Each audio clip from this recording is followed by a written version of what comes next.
কলকাতার জীবন্তকালী শ্যামসুন্দরী মায়ের ইতিহাস। কথিত আছে ভক্তকে খালি হাতে ফেরান না মা শ্যামসুন্দরী। তিনি নড়াচড়া করেন, ভক্তকে স্বপ্নাদেশ দেন, যখন যেটা মনে হয় সেটাই করেন মা। মা এখানে জীবন্ত। ভক্তরা ধন্দে পড়ে যান, দেবী শ্যামসুন্দরীকে তারা মহাজাগ্রত নাকি জীবন্ত বলবেন। কোথায় এই মন্দির? খাস কলকাতায় শিয়ালদা স্টেশনের খুব কাছে এই মন্দির। শিয়ালদা স্টেশন থেকে বাসে, হেঁটে বা অটোয় সুখিয়া স্ট্রিট, সেখানে রামমোহন হলের পেছনের বাড়িতে এই মন্দির। মহালয়ার পুণ্য লগ্নে দেবীর আবির্ভাব তিথি। ওই দিন দেবী প্রথম দর্শন দিয়েছিলেন।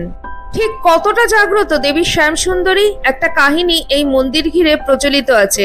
তা হলো, একবার দেবীর পূজার জন্য পুরোহিত বাজার করতে গিয়েছিলেন। সেই সময় পুরোহিত মশাই লক্ষ্য করেছিলেন যে এক 5 বছরের বালিকা গায়ে কালো রং, চোখে লাল রং মেখে দেবী কালীর মতন সেজে সবার কাছে ভিক্ষা চাইছে। দেবী শ্যামসুন্দরীর পুরোহিত মশাইয়ের কাছেও সেই বালিকা ভিক্ষে চেয়েছিল, বলেছিল যে একটা টাকা দিতে, কারণ সে 2 দিন ধরে কিছু খায়নি। কিন্তু পুরোহিতের এসব ভালো লাগেনি। তিনি ওই বালিকাকে ধাক্কা দিয়ে সরিয়ে দিয়েছিলেন, পাল্টা বলেছিলেন, যা কাজ করে খা। জবাবে বালিকাটি বলেছিল কাজ না পেয়েই সে ভিক্ষা চাইছে। এরপর ওই বালিকা চলে গিয়েছিল, আর পুরোহিত দেবীর পুজোর জন্য ফল, মিষ্টি, চাল, ডাল বাজার করে ফিরে এসেছিলেন। দেবীর ভোগের ব্যবস্থা হয়েছিল। প্রচুর ভক্তের সমাগম হয়েছিল সেই দিন, কারণ দিনটি ছিল মহালয়ার পুণ্য লগ্ন। এই মন্দিরের নিয়ম হলো, প্রতিটি অমাবস্যায় অন্ধকারে দেবীর পুজো হয়। শুধুমাত্র দীপান্বিতা অমাবস্যা বা কালী পুজোর রাতে দেবীর পূজা হয় আলো জ্বালিয়ে। সেই রাতেও অন্ধকারে দেবীর পূজা শুরু হয়েছিল। পূজা চলাকালীন পুরোহিত লক্ষ্য করেছিলেন যে মহাদেব শায়িত রয়েছেন, কিন্তু তার ওপর দেবী কালী নেই।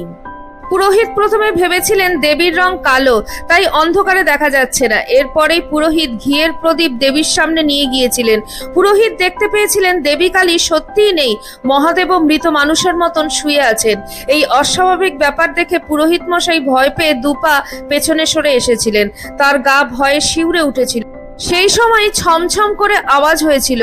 পুরোহিত মশাই শব্দ শুনে বুঝতে পেরেছিলেন কেউ যেন তার পেছন থেকে হেঁটে আসছেন। সেই সময় একটি পা যেন মহাদেবের বুকে ধপ করে পড়েছিল। সেই অন্ধকারের মধ্যে দেবীর মুখ খুলে জিহ্বা বেরিয়ে এসেছিল। দেবী মানুষের কণ্ঠে বলেছিলেন, দে চাল কলা খেতে দে, দিবি না আমায়?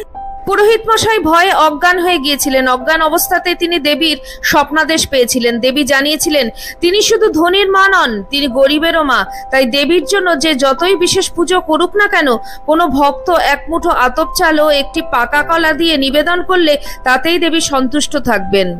এরপর থেকেই দেখা গিয়েছে যে ভক্তই দেবীকে চাল কলা নিবেদন করেছেন, দেবী তার মনস্কামনা পূরণ করেছেন।